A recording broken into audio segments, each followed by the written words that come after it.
நான் மாலை அணிவிக்கல.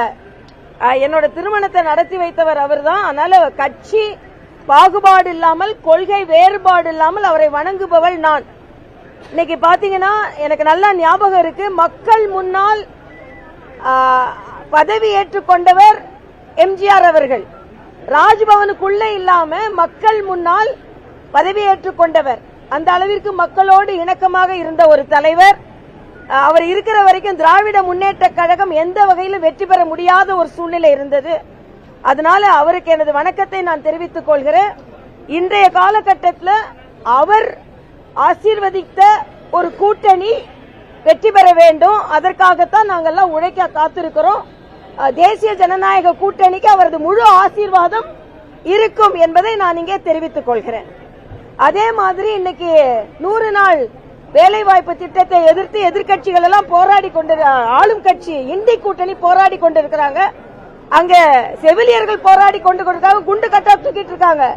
அதே மாதிரி அங்க துப்புரவு தொழிலாளர்கள் குண்டு கட்டா தூக்கப்பட்டு கொண்டிருக்கிறார்கள். ஆனா இங்க 125 நாள் ஆக்குனதுக்கு போராடி கொண்டிருக்கிறார்கள். இதை எனது வன்மையாக கண்டிக்கிறேன். 150 நாள் ஆக்குவேன் திமுக சொன்னாங்க. அது இல்லாமல் இன்று இந்த போராட்டத்தை நான் வன்மையாக கண்டிக்கிறேன். நான் ஏற்கனவே சொன்ன மாதிரி மரியாதைக்குரிய முதல் புரட்சி தலைவர் அவர்களின் ஆசீர்வாதம் தேசிய ஜனநாயக கூட்டணிக்கு இருக்கும்.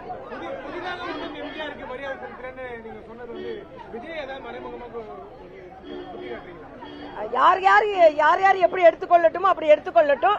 நாங்க எப்பவுமே நல்லது செய்த தலைவர்களுக்கு நாங்கள் மரியாதை செலுத்துவோம். வெறும் கொள்கை தலைவர்களாக வைத்துக்கொண்டு படத்தை வைத்து மட்டும் வைத்துக் கொள்ளாமல் அவர்களை பின்பற்ற வேண்டும். அதாவது எம்ஜிஆர் எப்படி நான் ஏற்கனவே சொன்னேன்னா, மக்களோடு இணைந்து அவர் தனது பதவியேற்பு விழாவை நடத்தினார். அதனால மக்களோடு மக்களா இருக்கிறவங்களுக்கு தான் எப்பொழுதே அங்கீகாரம் கிடைக்கும் என்பது. இல்ல அப்படிலாம் இல்ல, அதாவது வாக்குக்காக இல்ல, அவர் செய்த நல்லது. அதனால்தான் தேசிய ஜனநாயக கூட்டணிக்கு அவரது முழு ஆதரவு இருக்கிறது, ஆசீர்வாதம் இருக்கிறது என்று நான் சொன்னேன். ஏன்னா மரியாதைக்குரிய பாரத பிரதமர் அவருக்கு இன்னைக்கு சென்ட்ரல் ஸ்டேஷன்ல இருந்து வரும். அவர் பேரை வச்சதே மரியாதைக்குரிய பாரத பிரதமர் அவர்கள் தான். அதே மாதிரி இன்னைக்கு அவர் ஆரம்பித்த கட்சியோடு கூட்டணி வைத்திருக்கிறோம். அதனால நிச்சயமாக தேசிய ஜனநாயக கூட்டணிக்கு அவரோட ஆசீர்வாதம் இருக்கும் என்பது எனது தெளிவான கருத்து.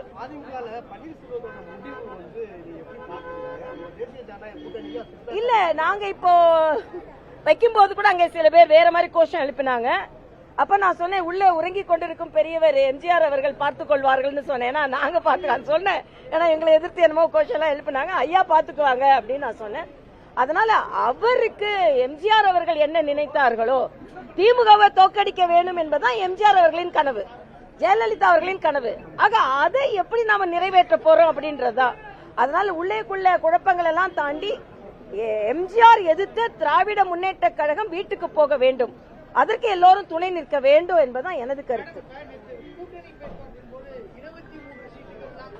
இல்ல, அந்த எண்ணிக்கை எல்லாமே அப்படி காத்துல பறந்து வர்றதுதான், உண்மையானது எதுவும் இல்ல.